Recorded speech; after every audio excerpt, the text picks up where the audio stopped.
Сегодня мы обсуждаем за закрытыми дверями, закрытым режиме вопрос, который про инцидент 13 марта 2019 года, который произошел на кыргызско-таджикской границе.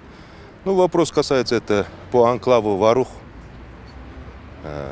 Ну, вы, если прекрасно знаете, это те нерешенные территориальные вопросы, это еще которые остались советских времен. Это факт, что есть анклав Варух. И я думаю, причины, они очень глубокие. Это низкий уровень жизни населения, не только там, Таджикистане или Кыргызстане, вообще во всей Ферганской долине. Очень большой прирост населения, перенаселенность этого региона. Идет ограничение последние годы водно-энергетических ресурсов, природных ресурсов, пастбищ. И, естественно, эти вопросы, я думаю, с каждым годом будут все обостряться. И руководство Таджикистана и Кыргызстана, мы должны этот вопрос решать. Если не решать, это вопрос, пока мы вопросы с границами не решим, я думаю, идет вообще более глобальный процесс тоже. Это вот вопрос Северного Афганистана на границе с Таджикистаном. Вообще в региональном уровне очень глубокие процессы идут. И если мы пока на своих границах нерешенный вопрос не решим, она будет только усугубляться. Ну, что сказала правительство? Какие меры приняты по урегулированию вопроса? Что за закрытыми дверями они рассказывали? Не, ну действительно есть. Почему режим за закрытыми дверями? Потому что есть очень много таких вопросов, которые относятся к категории совершенно секретно. Да, это государственные вопросы. И, естественно, мы эти вопросы пока не можем озвучить. Единственное, что я лично предложил, чтобы по решению этих вопросов надо создавать государственную комиссию на самом высшем уровне.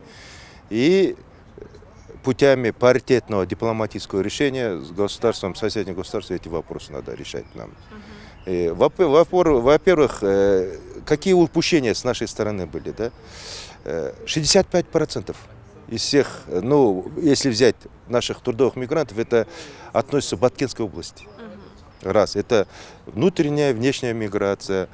Мы должны там социальные условия создать для наших граждан, для покупки жилья, выдавания кредитов, какие-то перерабатывающие сельскохозяйственные производства должны открывать. Ну, то есть мы должны в этом регионе создавать условия для наших граждан. А относительно Джемиша Разахова, по факту, ну, то, что его подозревают в госизмене, обсуждался, поднимался этот вопрос?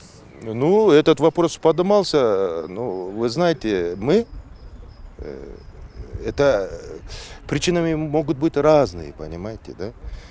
И мы должны всегда, государство, уметь защищать своих чиновников, своих губернаторов. И если могут быть провокационные всякие информации, другие страны скидывать. Поэтому официально со стороны ГКНБ есть информация, что никаких это все это фейковые.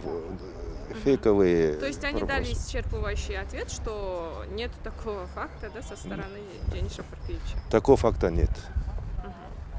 И относительно, что еще? Вопрос делимитации, демаркации границ. Идут ли переговоры? Об этом тоже спрашивали ли депутаты? Да, и вы знаете, в мировой практике вообще анклавы в конечном итоге во всех цивилизованных государствах стараются решить эти вопросы. Потому что анклавы, они, я хочу сказать, что несколько только путей, да, анклавов есть. И все они обоим государствам это неблагоприятные.